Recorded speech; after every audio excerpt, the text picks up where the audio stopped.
Hey, you all, Carpetbagger here, coming to you live from the north. More specifically, we are in Chesterton, Indiana, and it's been a couple days. It's been a couple days since I've seen you guys. My entire mom's side of the family has been in town here in northern Indiana, and I decided to take the last couple days off just to spend some time with my family. Everyone was here, so I didn't want to drive into Chicago or leave everyone to go film something. Just wanted to have some family time. But we are gearing up for a massive road trip. Today I'm going to start heading west. Once we reach the west coast, we are planning on doing the Pacific Coast Highway, driving from San Diego to Seattle. But before we leave, I wanted to stop at a different kind of coast. You're stopped here at the Indiana Dunes, the Indiana Dunes National Park. Now, I live by the Great Smoky Mountains National Park, but growing up, this was the national park that I visited the most, the Indiana Dunes. Growing up, if family said, we're going to the beach tomorrow, we're going to the beach this morning, this is where we went. The dunes describes piles of sand next to Lake Michigan. Because it is a beautiful lake shore, a freshwater lake shore here on Lake Michigan. I think a lot of people that are not from this part of the country do not understand how big the Great Lakes are. So when we went to the beach, we didn't go to the ocean. We didn't go to the Atlantic or the Pacific. We went to the Michigan, Lake Michigan, and enjoyed the Indiana Dunes. So I think first off, we're stopping here at the visitor center, then we're going to head down to the dunes themselves. Please follow me. And here is the visitor center for the Indiana Dunes National Park.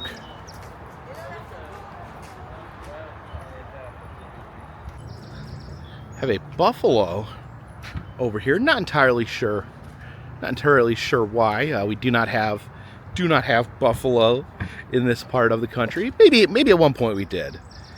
You know, I'm thinking there was a lot more buffalo at one point in time, and people decided to kill most of them. They are repopulating now, but maybe there was buffalo / bison here in Indiana at one point.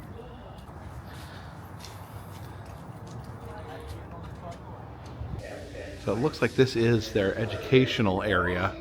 It says renovations coming soon, so it looks like they're redoing this area. Looks like they're playing a movie in this little cubicle. Oh, we got the taxidermy in here. The white owl. This is American kestrel. A little brown bat. That bat is indeed little and brown. We have over 30 species of some sort of beach weasel and a hornet's nest. The mural of the dunes. You can see the lake there. There's raccoons eating dead fish on the shore. We can touch the deer antler there. We can touch, a deer foot. Still got the fuzz on it. And what's over here? Muskrat pelt. My grandfather used to hunt for muskrats here in Indiana. But look what we have here. A Dunes pressed penny machine. Oh yeah, Valparaiso University, the college in Valparaiso. We have this one says Indiana Dunes National Park. This one says Indiana Dunes State Park. So it was a state park until 2019, and then it became a national park. The Three Dunes Challenge, that is a trail where you hike over top three dunes, three big piles of sand. So a difficult challenge there. And this is the Diana of the Dunes Dare. That is another hiking trail, but it is actually very interesting history.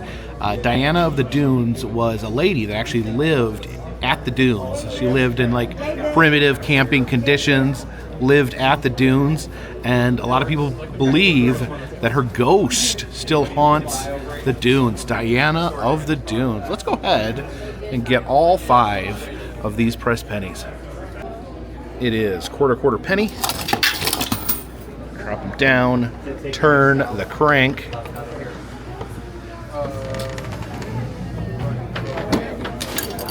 That one's easier to turn.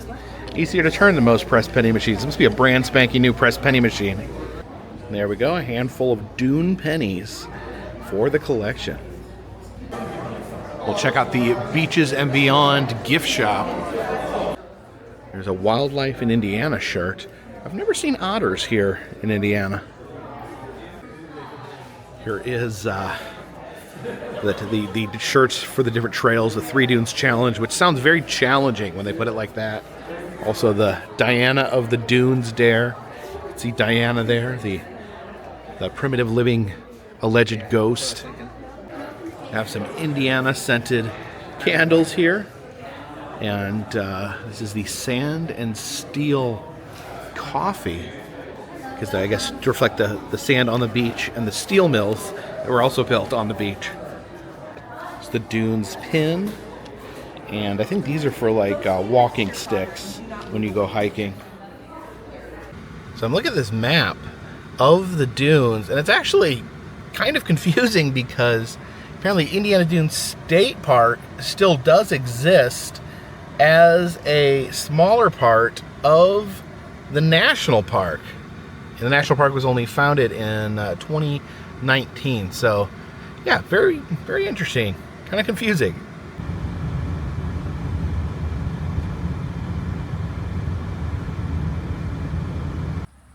And behold, Mount Baldi.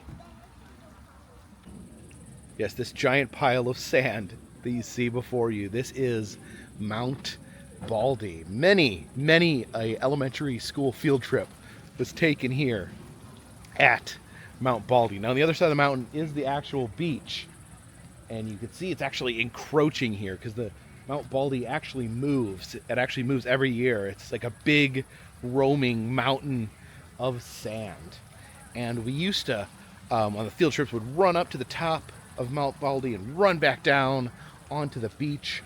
But you're not allowed to climb on Mount Baldi anymore because Mount Baldi ate a child. The child is okay. The child survived. But you can see there's actually trees sticking on the top there. Apparently the trees get in there and they decompose and they cause like pockets, empty pockets in the mountain. And there was a child on top of Mount Baldi. And going to top of Mount Baldi is like a tradition around here. So it's sad that you can't go anymore. But a kid was on the top of Mount Baldi and a pocket opened up and slurped him into the sand. And they were able to rescue him. But ever since then, they have shut down Mount Baldi. You can see the caution tape. This trail here is completely swallowed up by Mount Baldi. You can see the caution tape saying, "Do not climb Mount Baldi or you will be swallowed." You can see how it's encroached on these trees, how it's gotten closer to the parking lot here, dangerously close to the parking lot. Oh, Mount Baldi. Well, it's starting to rain here as well. Oh, it's coming down. Coming down hard. Oh no! It dove under the restroom shelter here. Maybe we'll wait out the rainstorm. Yeah, I don't even know how you get to the beach now with the way Mount Baldi is in the way.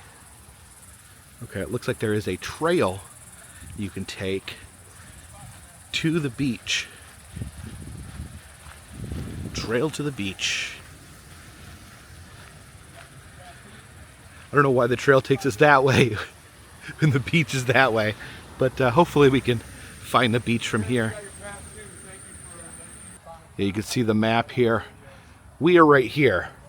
There's Mount Baldi, so we have to kind of go around Mount Baldi and on to the beach. Restricted access. You cannot climb over Mount Baldi. It used to be, when you got here, you could climb up Mount Baldi and then run down onto the beach there, but that is now no longer allowed now that Mount Baldi swallows children. And you can see there, that's Mount Baldi from above, the big, moving, terrifying lump of child-eating sand. All right, this pathway should take us around to the beach. Stairs to the beach. Now, the last time I climbed to the top of Mount Baldi was when the kids were still young. Anna was a little baby. She hadn't hadn't even started walking yet, and we got her up there, carried the child up a mountain of sand, which is not easy. Walking in sand can be difficult. Walking uphill in sand, pretty exhausting, especially for an adult. So I was carrying the baby, trying to get up there fast, and we set her down on top of Mount Baldi, and she immediately picked up a fistful of sand and shoved it in her mouth. So we're up there in the blazing sun on top of Mount Baldi, trying to get sand out of Annabelle's mouth.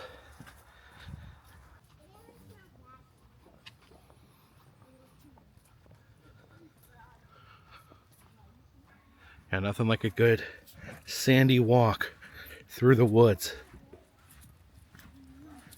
Up this last big hill, we should be at the beach.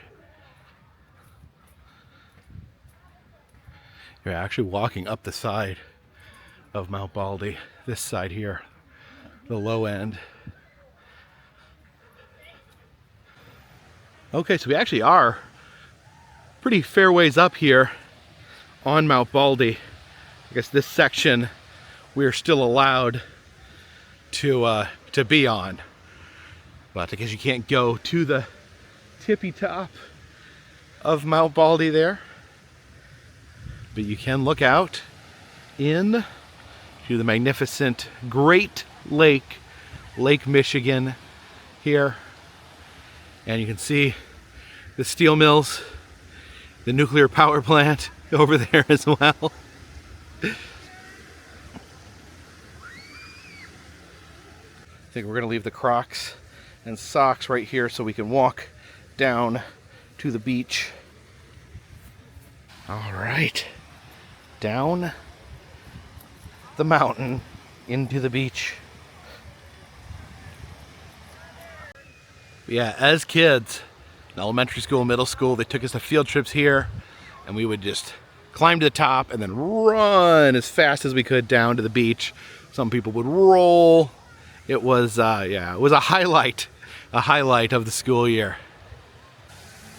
And you guys probably can't see it, but straight ahead there you can see the Chicago skyline. A little cloudy today. On a clear day it would be a little more clear, but yeah, you can actually see the Sears Tower from here.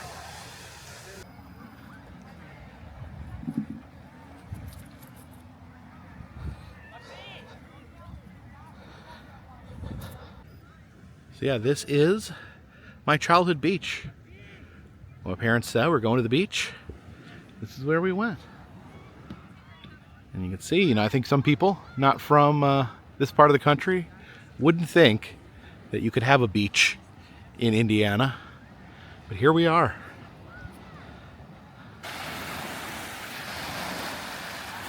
Yeah, aren't these lakes great?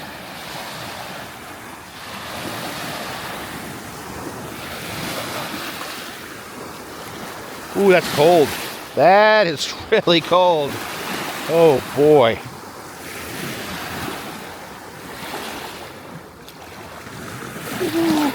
Ooh. Ooh boy. One thing you'll notice, there is not a lot of seashells. This pile here, these aren't shells, these are just rocks. So you don't necessarily find a lot of mollusks or crustaceans here. You find a lot of little pebbles. From here you can get a pretty good view of Mount Baldi. See, I climb all the way to the top at one point. I did a little bit of research while I was walking on the trail, and it said that apparently there's been issues with not only the trees, rotting trees causing holes to appear and suck in children, but also just people climbing it for all these years have destabilized it, have gotten rid of some of the grass that holds it in place, so it actually is moving more, and actually is moving southward, moving away from the beach towards land, where we saw it was pretty much encroaching on the parking lot. So the national park making efforts to try to stop it from absorbing the parking lot. Good old Mount Baldi. Yeah, funny as a little kid, you don't really even know the difference. You go here, in a little kid's brain, why can't there be an ocean in Indiana? I think I was in, I've probably seen the ocean. The first time I remember seeing the ocean was, I think it was in first grade. My family took our trip to Disney World, and we got to see the Atlantic Ocean. But as far as I was concerned, I grew up next to the ocean.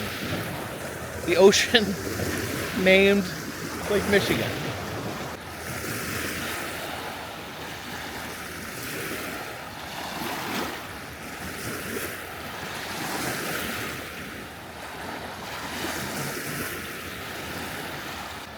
We got some seagulls over here. The three places that they had seagulls around here growing up was the beach, the garbage dump, and the mall parking lot for some reason.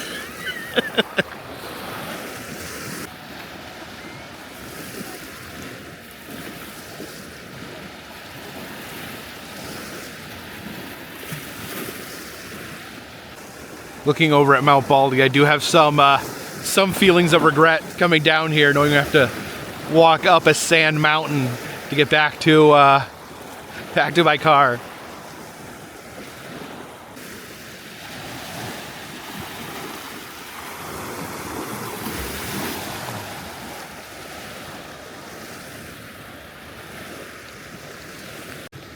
Oh, there's a plane advertising something up there. It's pulling a banner. Oh, I think it's some sort of alcoholic beverage.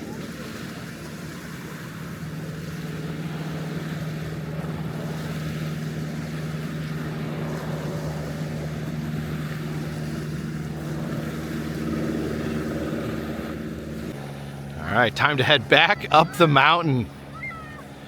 It's been a nice day, relaxing at the beach, and at the end you have to climb a big sandy mountain. Whew, boy, straight up in the sand. And one last look at that beautiful shoreline. Oh, oh, oh.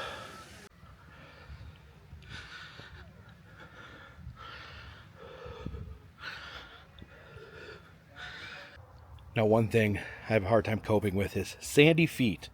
Once I leave the beach, I want all the sand immediately removed from my feet. A little bit of a spritz there.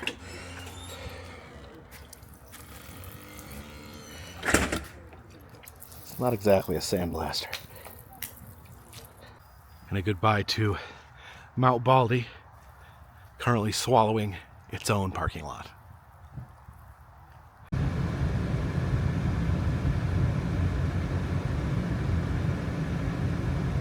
We drove down the road a little bit here to the Century of Progress Historic District. Now, the Century of Progress was the second World Fair held in Chicago. The 1933 World's Fair, of course, the 1893 World Fair is very, very infamous, but they had another World's Fair, the 1933 World's Fair, and they actually showed off houses of the future at that fair in 1933. And to help bring more people to this part of Indiana, they actually moved the houses of the future to the Dunes Lakeshore, and they are still here. So let's check out the Century of Progress Historic District.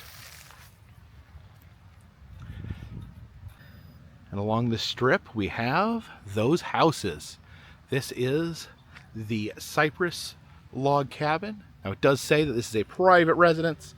We got a locked door that we cannot get past to go see it a little better. Now, I was looking to see about touring the insides, and apparently they do one tour every year in September. I'm thinking about maybe grabbing a ticket for that at some point. Maybe this year. Maybe something we could do this fall. But it says this house was a showcase for Cypress. Oh yeah, the Build Cypress, of course, there. I guess they were trying to push Cypress is the wood of the future. Look at that, the 1933 Century of Progress symbol there. The cypress cabin. So over here it's all overgrown. So I'm thinking not all of the houses survived. They may have moved more houses than are currently here. I think they had fallen into disrepair at some point. Yeah, here you can see the historic district. We saw the cypress log cabin, or at least we saw what we could see of it. We have the Florida Tropical House across the street, the House of Tomorrow in front of us, the Armco Faro, and the Weibold Rowstone. You see here, this is the Florida Tropical House, a beautiful house. Looks like it's plucked out of mid-century Florida, right here along Lake Michigan. And I do think people live in these houses. You know, they must consent to the tour every year, but I think these are private residences, because I think they did sit for a while. You know, they weren't immediately preserved. They were private residences. So some of them just, you know, are vacation houses, or people actually live in them. And it'd be pretty cool to vacation here at the Florida Tropical House, a little slice of Florida in northern Indiana. So this talks about the Florida Tropical House over here.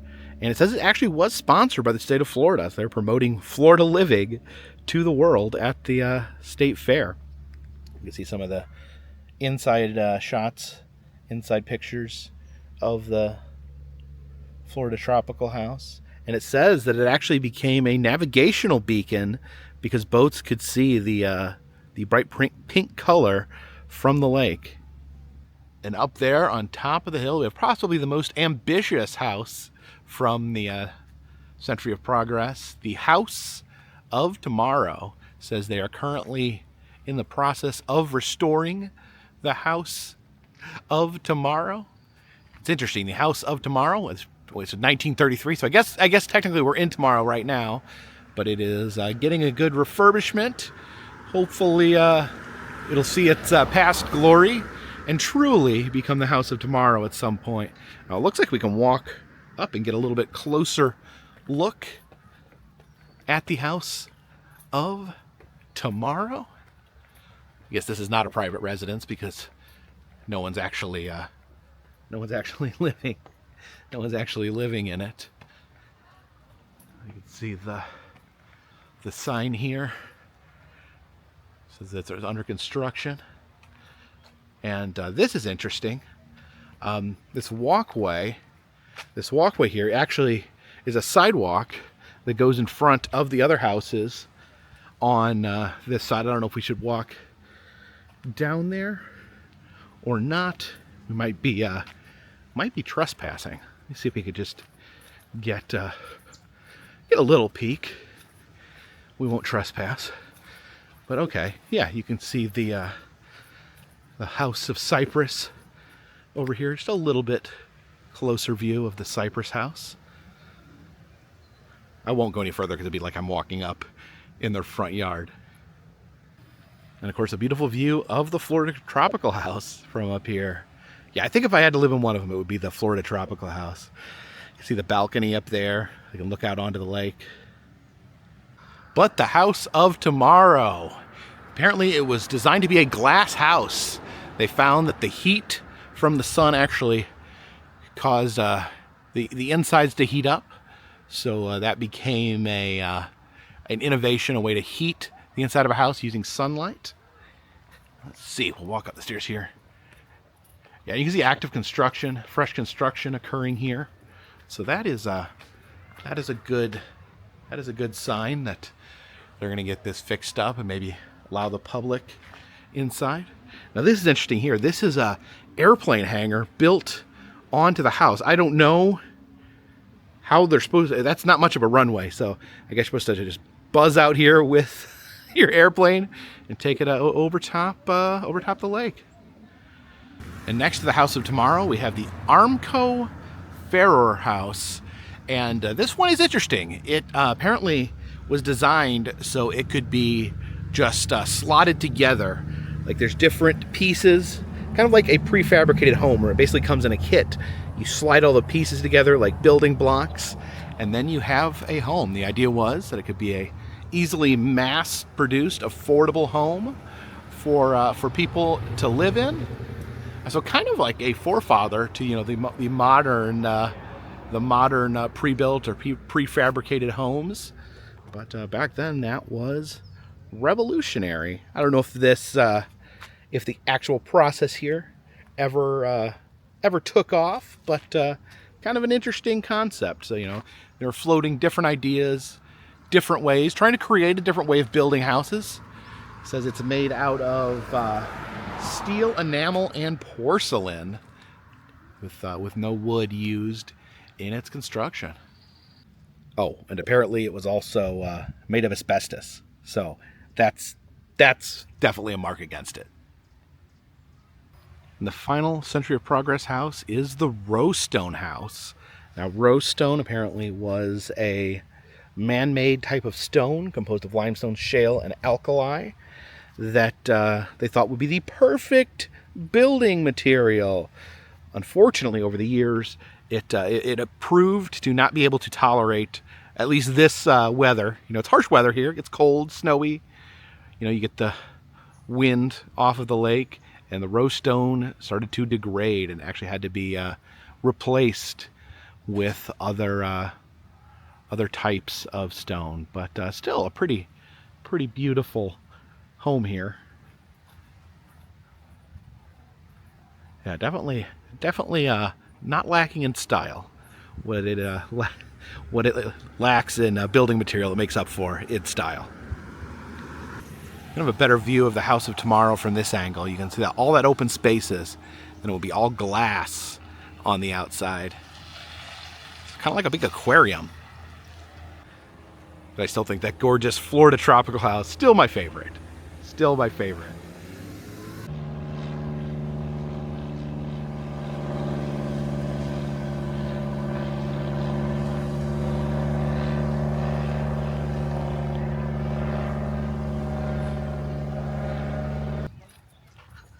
And there's a little trail here off the side of the road that takes you down to the beach.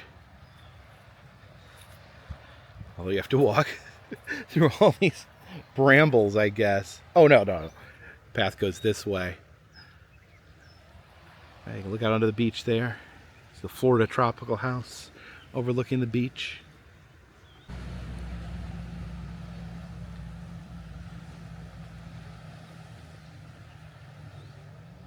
So definitely some nostalgia from coming here to the dunes as a child. And I didn't come here a lot. In my teenage years, didn't really like going to the beach. Even into adulthood, didn't take the time to come out here a lot. So it's nice to come back here into those far back memories of going to the beach as a child. And some good news here on the Carpetbagger channel. I have officially paid for my America the Beautiful pass.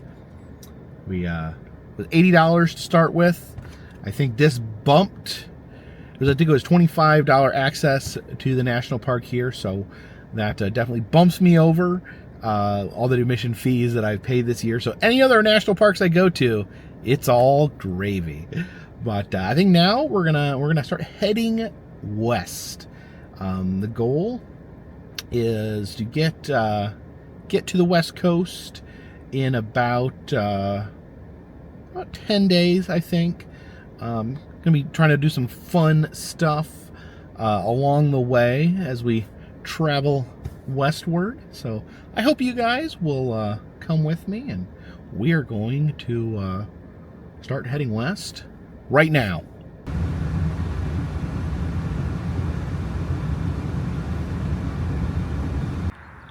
On our way out of Indiana, I think I was going to stop here at Pav's and grab a gyro. Yeah, I'm a big fan of these sort of stands in the Midwest. We get gyros, also other things, hot dogs, sausages, other types of sandwiches. I can get into my bag here. Split my bag wide open. All right. So I got what's in here. Oh, got a little Chicago hot dog they put in a box for some reason.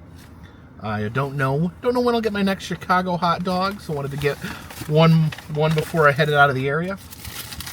Let's take a look at my gyro here.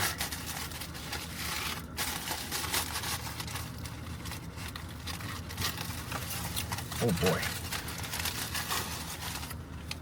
There you go. See a big pile of gyro meat. Tomato, onion, tzatziki sauce, and then lots and lots of gyro meat here. Oh my god. I don't know if I can pick this up.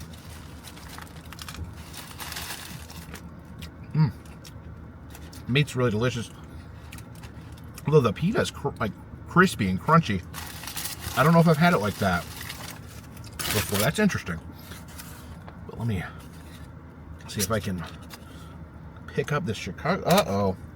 It's got relish all over myself. I do not relish being covered in relish. You got the Chicago hot dog there.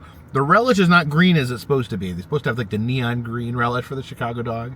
We got the tomatoes, the sports peppers, the mustard.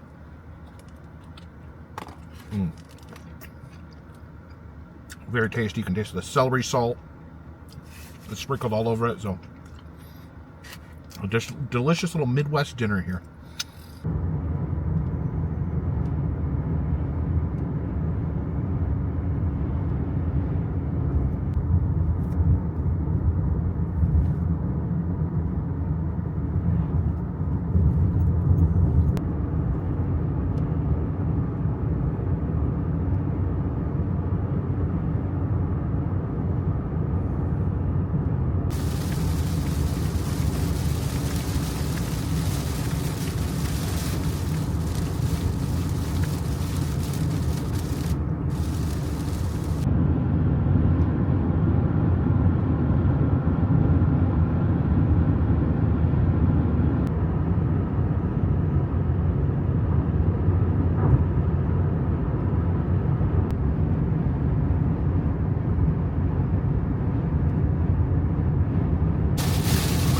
Definitely some tumultuous weather as we drive through the Midwest.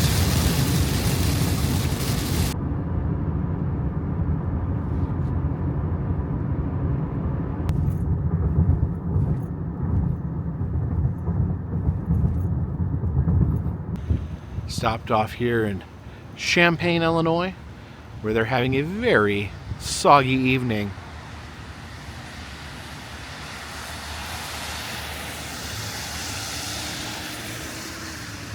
I remember there was one evening that I was having a live stream on this very YouTube channel where we were discussing YouTube criticism, critic channels that just, that would talk about another YouTube channel. Like someone would say, hey, that Carpetbagger, his channel is the pits. And we discussed, kind of the idea of YouTube criticism, what role that played in the world. And I remember someone made a comment that they never erect statues of critics. And that reminded me, I wanted to make sure I got this right. It reminded me of a speech by Teddy Roosevelt called The Man in the Arena. And the first line is that it is not the critic who counts, not the man who points out how the strong man stumbles or the doer of deeds could have done them better. It is the man in the arena, not the person that stands outside the arena and criticizes those engaged in the sport, engaged in the activity. The one who truly counts is the man in the arena, the man actually creating, the man actually producing, the man actually putting himself on the line in the arena.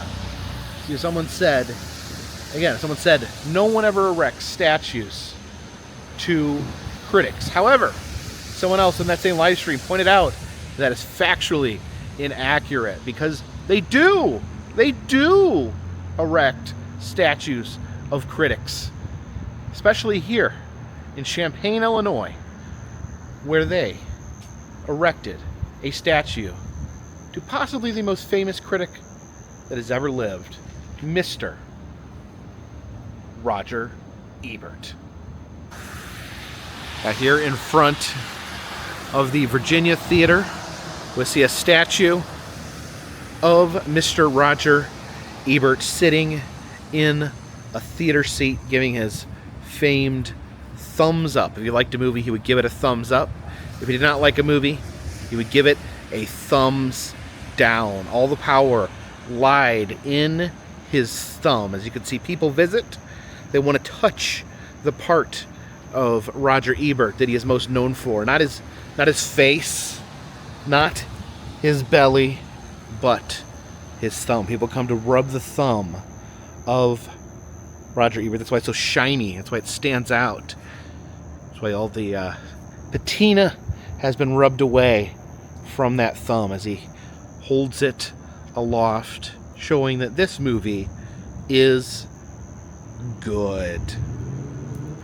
Makes me think of the influence Roger Ebert, his partner Gene Siskel, the role that they have played in the art of criticism. Criticism here on YouTube. Criticism is a huge genre. People criticize movies, people criticize books, people criticize, like I mentioned, other channels, other YouTube channels.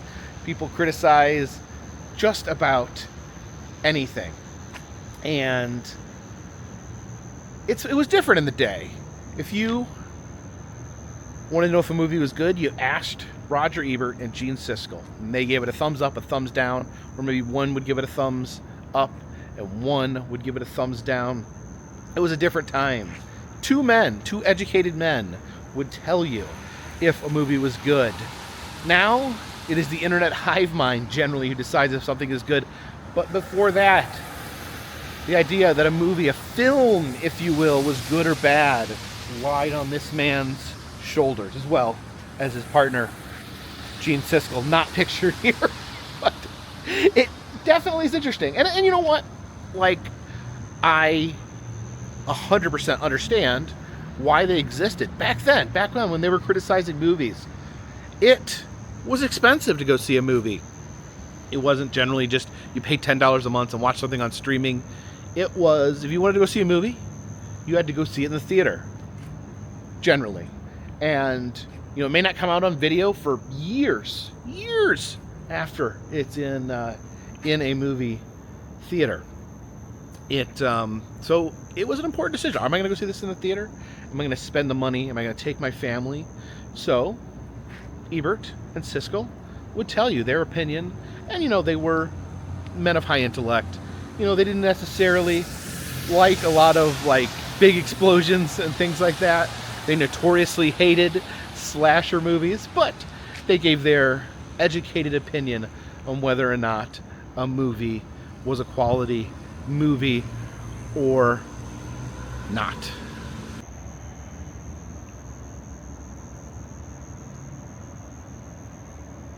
So it was a pretty important position, as being the critics. You know, you used most magazines or newspapers would have one critic. You know, besides Roger Ebert and Gene Siskel, there was just a small handful of prominent critics. And just trying to brings me now to, like, are things the same? Is it the same thing as it once was? Is there a need? Is there a need for critics? Because right now, anyone can be a critic, and that's the wonder of the internet, wonder of YouTube. You can go right now. You've never criticized a movie in your life. You don't need to go to film school. You don't need to go to film school. I didn't go to film school.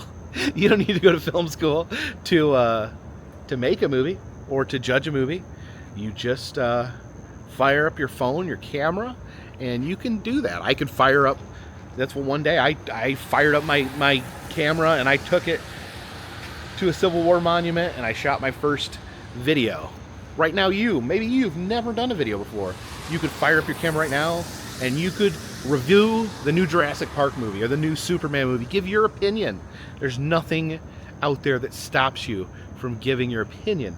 But back in Roger Ebert's days, it was there was a barrier to that. You couldn't just, in your house, publicly exclaim whether or not you liked something. He had a television show that he had to work to get. But now criticism, anyone, and I'm just talking here. I'm not criticizing. Anyone can be a critic now. Anyone can go on there and say, I don't like this, I don't like that. Everyone's entitled to their opinion.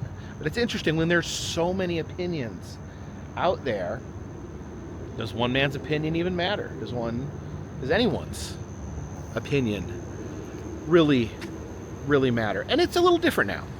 I started talking when I talked about YouTube criticism. Someone criticizing someone else's YouTube video, someone else's YouTube channel. And I think, Roger Ebert letting people know, do I spend my money, do I go see the big movie this weekend, or maybe do I hang on and watch another movie? It's a very loud truck. Do I hang on to my money and I go watch the next movie that's coming out? Or do I just not see any of these movies at all because they're all stinky? Yeah, that was the service that he provided. But when you talk about things like YouTube is something you have to seek out. Like movies, you're bombarded with the advertisements. Music, if you listen to the radio, you get music comes up. You can decide if you're going to download music. And even now, music is not that way. You don't buy a CD, you don't buy a record. You just subscribe to a streaming service. So is there really that much importance? You could listen to a critic, an internet critic, telling you if a movie good, is a movie bad, or a lot of times you can just watch the movie yourself and find out. And not really, maybe it's on a streaming service or something like that, and you can just watch it. You don't even need to see what anyone else thinks. And especially I bring it all the way back around to YouTube channels. To decide whether or not you like a YouTube channel. Usually when I'm perusing YouTube, YouTube will suggest something, I will watch it. I'm pretty quick, probably within the first couple minutes, I decide if this is something I really want to watch, and I turn it off. And if there's something I don't like, I just don't watch it anymore. And a lot of times, I'll tell YouTube, don't suggest this channel, not interested. Don't quit recommending this to me. So that's why I wonder, YouTube criticism, is it? And I'm asking this. This could be. I'm just putting this out there for discussion. I could be wrong. For instance, maybe some people found my channel because of YouTube criticism, because there's so much criticism out there. They learned about my channel that way and started watching, and they enjoyed it. That's entirely possible. But I don't know. YouTube. When I'm boiling down, my question is, I'll let this truck roll by quietly first. A lot of big trucks in this town.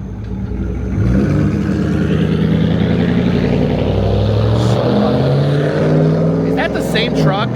Are they just doing circles right here? Now I lost my train of thought. Oh yeah, YouTube channel. Is my YouTube channel? I feel like my new YouTube channel is pretty niche. You have to like certain things. And YouTube allows people to make channels that are niche and still make a living out of it. But, you have to kind of be looking. You have to be looking for the things I cover. If you like the same things I cover, you watch my channel. Either you're like, hey, I kind of like this guy. Or, hey, this guy's got an annoying voice. He's got an ugly face. I don't want to watch this. Never recommend this to me again. And you never hear from me again. So that's just kind of the weird nature of YouTube criticism out there. I just always wondered, why it exists. But, it makes me think about, I'm sure, obviously no one likes it when someone says something bad about their YouTube channel. So someone's like, oh, the Carpetbagger, his YouTube channel is boring. His videos are too long. He goes to places that are boring. And I'm like, how dare you say bad things about me? But I'm sure there was a time when a lot of people cursed this man's name. In fact, remember in the movie Godzilla, they named the mayor. Oh, they made the mayor look exactly like him, and then they had Godzilla step on. I think Godzilla stepped on him, but yeah. So people would like take jabs at them in movies. People, a director, the success of their movie could lie on whether or not he gave them a good review or not. So people cursed his name. People cursed the name of music reviewers, thinking I am the man in the arena. They have no right. Of course, though, they absolutely have a right. Anyone out there speaking their mind has a right to speak their mind if they want to speak their mind. I absolutely believe in that. But sometimes I think it's okay to wonder why people choose to speak their mind. I feel like this visit to the Roger Ebert statue has turned into a weird ramble because just came here to visit the statue. Didn't know I was going to go into a whole diatribe about criticism. But the important thing is Roger Ebert was beloved in Champaign, Illinois. He is from this general area. I don't think he's actually born in this town, but maybe one town over or so. And he had a movie festival in this town called Ebert Fest.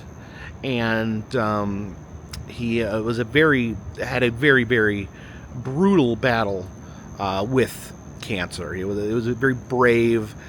The surgeries he went through, he had his lower jaw removed so he could not speak, but he kept fighting and lived and kept fighting cancer. And I know, how devastating cancer can be, and that he was in his own way, he was a true fighter, and he was a true man in the arena.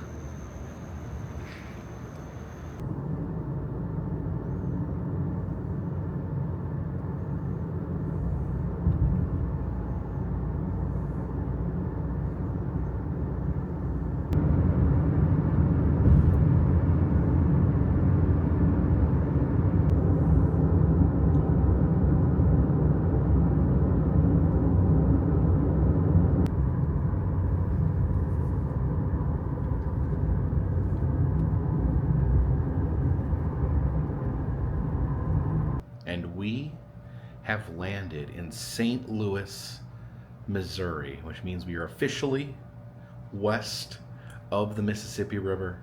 St. Louis to the beginning of the West. I'm actually going to stay, I think I'm going to stick around here for a day or two. There's some things I wanted to check out in the area, but then pretty soon we got to be moving westward. There's a date in mind that I'm trying to get to before I do the Pacific Coast Highway, and that is I'm trying to make it to the 70th anniversary of Disneyland and be there on the 70th anniversary. And I'm going to try to hit a few fun things on the way there. Two of those things are the Meow Wolves, the Meow Wolf Convergence Station and Meow Wolf Omega Mart in Las Vegas are both having a special event right now that they have not done before, and I wanted to check out the special event at both locations. I think that's going to dictate how we travel through the country. So I think I'm going to do those two stopping points. We're going to try to be at the 70th anniversary of Disneyland, and we're going to try to have a lot of fun in between all those things. And then, and only then, can we begin our grand Pacific Coast Highway road trip from San Diego all along the Pacific Ocean up to Seattle. So in the meantime, thank you guys for following along. Those of you who are following along day to day, I do really appreciate that. If you do like these videos, consider subscribing. I travel around the country, I film roadside attractions, amusement parks, museums, haunted houses, and other fun, random stuff. If you'd like to help out the channel, consider contributing to Patreon, $3 or more.